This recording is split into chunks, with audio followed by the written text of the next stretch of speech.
তো আমরা সরাসরি পৌঁছে গিয়েছি বোলপুরে। তো আমার বন্ধুরা বসে আছে দেখতে পাচ্ছেন। তো বন্ধু কিছু বলো, কেমন লাগছে এসে? বেশ ভালোই লাগছে, আমার মনে হচ্ছে প্রত্যেকদিন আসবো তাই মনে হচ্ছে এখানে। মুসাদ্দিক তোমার একটা ভালো। জি, আমি যেটা বলছিলাম, আমরা সকালে রওনা দিয়েছিলাম শান্তিনিকেতন বোলপুরের জন্য। তো সেটা আমরা অবশ্যই কমপ্লিট করতে পেরেছি, আর কারণ আমাদের বন্ধুদের সহযোগিতা। কবিতা বানাইতে হবে না, বলো নেক্সট। না না না না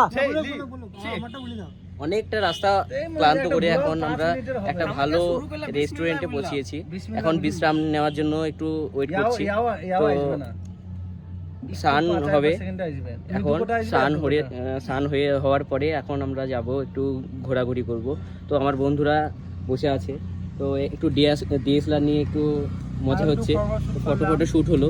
আনন্দ উপভোগ করলাম। সবার খেলাও একজনা বলছে তো, কিন্তু সবাই আসবে, খুবই এনজয় করব ইনশাআল্লাহ। আল্লাহ চায় আমরা বাড়ি ফিরতে পারি। তো ড্রাইভ করে কেমন লাগলো তোমাদের? অসাধারণ হয়েছে, খুব ভালো লেগেছে।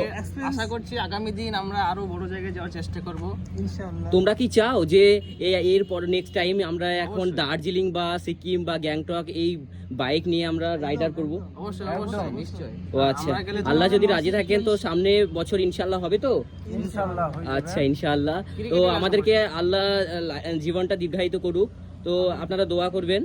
তো আমরা এখন আশা করছি আরো একদিন থাকবো। এত সুন্দর লাগছে, এত সুন্দর। আমার জীবনে ফার্স্ট টাইম এত ভালো একটা জায়গায় দেখেছি এবং খুবই ভালো লাগছে। এখানকার মানুষজন অনেক ভালো, সবাই হেল্পফুল করছে। জি। তো আমরা অর্ডার দিয়েছি, এখনো হয়ে গেছে আধা ঘন্টা আগে, কিন্তু আমরা এখন নিই না। এখন আমরা এরপর আমরা যাব কোপাই নদীতে স্নান করে খাওয়া দাওয়া শেষ করে এবার বের হবো, রওনা দেবো। তো ডাইরেক্টলি এখন আমরা যাব কোপাই নদীতে স্নান করব। স্নান সেরে তারপরে খাওয়া দাওয়ার পরে একদম সরাসরি ঘোরাঘুরি হবে একদম ফাইনালি। চলো বন্ধুরা, দেখা হচ্ছে নেক্সট টাইম।